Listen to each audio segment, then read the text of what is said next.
She stumbled into the plaza. She called him cute. She laughed when he didn't answer. But when she reached for his face, she found out what discipline really means. It was just past noon when she stumbled into the plaza. The air outside Buckingham Palace was calm, dignified. The usual buzz of tourists snapping photos, whispering admiration, pointing at the iconic royal guards standing in perfect stillness. But then came the voice, loud, American, slurred. "Oh my God, look at this one. He's adorable." Heads turned, some chuckled, others flinched.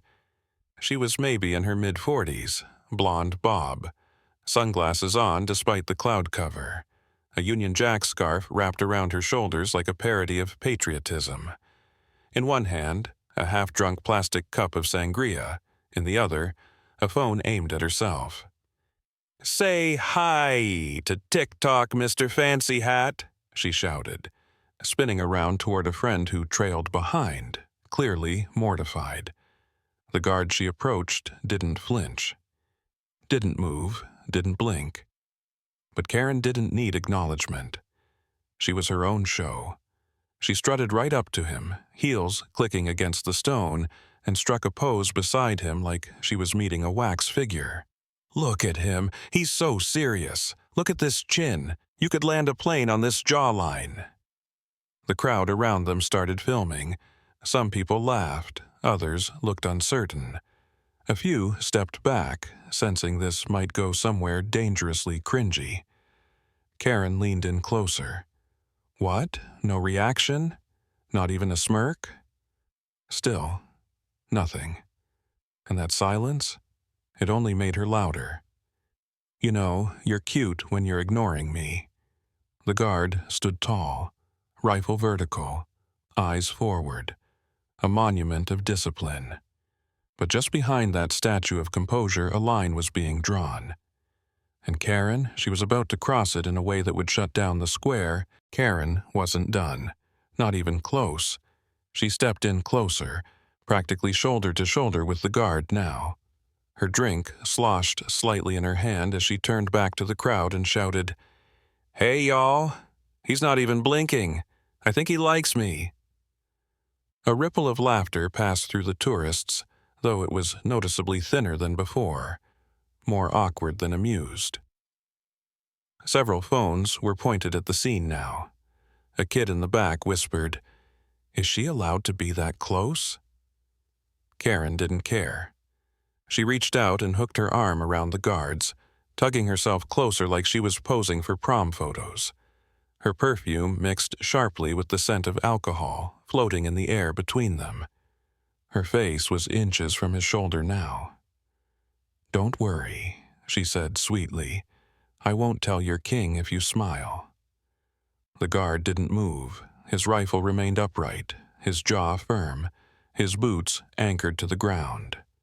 Still, unmoving, unbothered, at least on the surface. Karen raised her phone, flipped it to selfie mode, and leaned even closer. "Let's give TikTok what it wants," she purred. A royal kiss. And before anyone could stop her, she puckered her lips and tilted her face toward his cheek. A gasp rippled through the crowd. A man near the back said, "Oh no." Another woman muttered, "She's really doing it." Phones zoomed in. Silence spread across the plaza like a fog. Karen closed the last few inches. Her lips were almost at his cheek. And in that exact moment, the guard moved, just slightly, just enough. But everything was about to shift. The moment was razor thin. Her lips just inches from ceremonial wool, one final breath away from turning Buckingham Palace into her personal punchline. But then, he moved. It wasn't violent. It wasn't theatrical.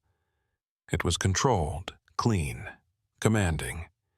In a single, calculated step, the royal guard pivoted, boot cracking against the stone like a ceremonial drumbeat, and placed himself exactly one step away from her reach. Karen froze mid-motion. Her momentum tipped her slightly forward, causing her to stumble. A few drops from her sangria cup splashed onto the edge of her scarf. The crowd gasped, not because she fell, but because the statue had become a soldier. The guard turned toward her, not fully, just enough for his face to be visible beneath the shadow of the bearskin hat. His eyes were focused, sharp, unwavering. Then he spoke. "Ma'am," he said. His voice was low, calm, not angry, official. "Step away from the guard. This is a military post. You are in violation of perimeter protocol." Karen blinked. She tried to laugh, but it came out dry. "Oh, come on, don't be so dramatic." He didn't flinch. "This is not a photo prop. You are interfering with a standing military duty." The tone had changed. The moment had shifted. What was once playful and cringy was now dead serious. Karen tried to brush it off with a slurred smile. "Relax, soldier. No harm done." But no one was smiling anymore. The crowd had gone completely quiet. Even the phones lowered, some out of shame, others out of awe. The guard raised his left hand, palm open, a clear signal to the palace security team. And behind Karen, movement began. 2 black-suited officers started closing in. The guard returned to attention. He didn't raise his voice, he didn't point. But the message had already landed harder than any shout. Because sometimes you don't need to yell to command a crowd. You just need to move at the right moment. She didn't see them coming. While Karen was still half laughing, half arguing with a man who hadn't said a word in over 30 minutes, the palace security team moved with surgical precision. 2 officers in black uniforms emerged silently from the flanks. No radio chatter, no shouting, just presence and intention. One, gently but firmly, reached for her elbow. "Ma'am, step back immediately." Karen jolted. "Excuse me? Don't touch me. He let me stand there. I was just having fun." Her words slurred, but her volume rose. "I didn't hurt anybody." The guard remained silent, still in formation, still at full attention, still stone. But now everyone saw the difference. This wasn't the silence of passivity. This was the silence of someone who had done his job and needed say nothing more. One of the officers calmly spoke. "You crossed a military boundary. Public intoxication. Unauthorized physical contact with ceremonial personnel. You're being removed from the perimeter." The crowd didn't cheer. They didn't gloat. They just watched, with wide eyes, with respect, with something close to relief, because someone had drawn the line they were all too nervous to draw themselves. Karen tried once more, voice cracking, reaching out toward her phone on the ground. "I just wanted a kiss. Why's everyone freaking out?" And the answer came not from words, but from posture.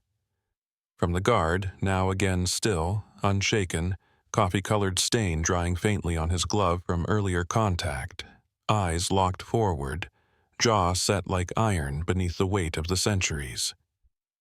He hadn't moved since the signal, and now he wouldn't move again, because his work was done, not by fighting, not by force, but by making one thing absolutely clear.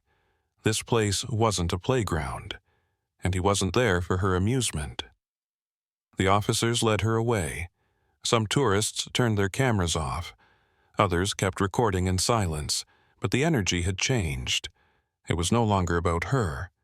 It was about the man in red who had held the line and never needed to raise a hand to win the moment. By nightfall, the video was on every screen. The clip was barely a minute long, but it had everything. A woman slurring jokes. A ceremonial soldier unmoving. And then movement. One step, one sentence, one signal. That was all it took. It wasn't a meltdown. It wasn't a fight. It was a man standing for something bigger than himself, and the world noticed.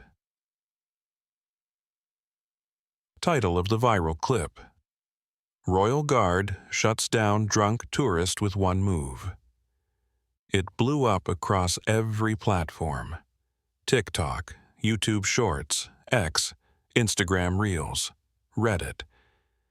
Some stitched their own reactions, veterans nodding in approval, etiquette historians explaining the Royal Guard's code of conduct, others just sitting in stunned silence, watching that moment where the guard turned and said, "You are in violation of perimeter protocol," like it was the most devastating line ever delivered with a straight face. Karen, now dubbed Cringe Tourist of the Year, went private across platforms. Someone found her livestream archive. She had titled it, "Flirting with the Queen's Guard," and now the top comment read, "You flirted with legacy. It didn't flirt back." But the guard? He gave no statement, no tweet, no podcast. The next day, he stood again. Same boots, same stance, same silence. Only now, people didn't just photograph him, they watched him, respectfully, quietly, with something close to awe, because they'd all seen what happens when someone forgets that discipline is not the absence of reaction.